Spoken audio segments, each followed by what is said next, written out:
"Run, Aria, run!" The classroom was in utter chaos.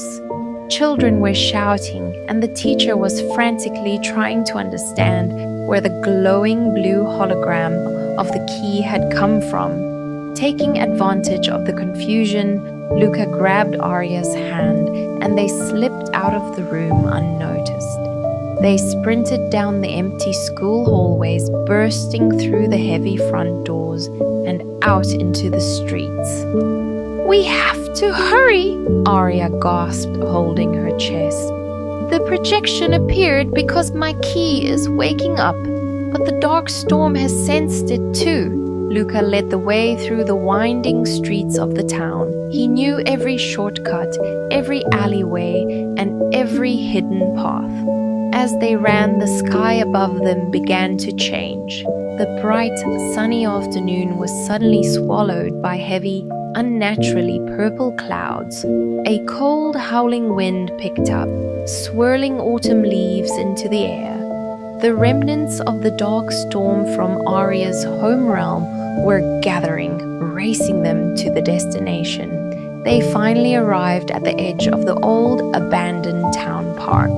It was a mysterious place filled with giant, ancient trees and overgrown ivy. Aria stopped at the iron gates, her eyes widening. She could feel a powerful magical vibration vibrating through the ground. "It's close, Luka. Very close," she whispered. Luka, though breathing heavily and shivering from the sudden cold, looked at her with fierce determination. "Lead the way, Aria. We are doing this together." Deep inside the park, where the trees grew so thick they blocked out the sky, the air began to shimmer. Aria followed the pull of the magic, leading Luka to a small clearing. Right in the center stood a massive, moss-covered stone fountain that hadn't worked in decades.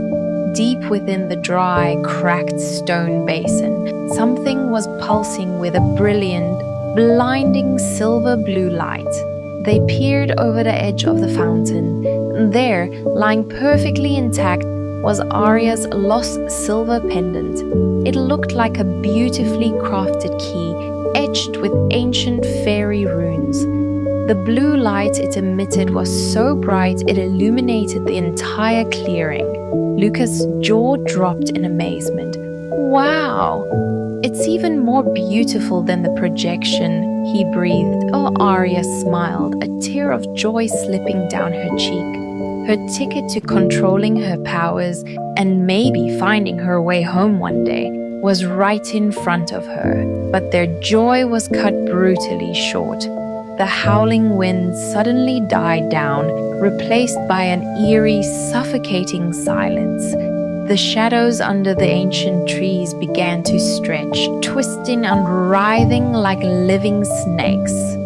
From the dark woods, a thick, pitch-black smoke began to pour into the clearing, forming a wall of darkness around the fountain. Red, glowing eyes materialized within the smoke, locking directly onto the silver key.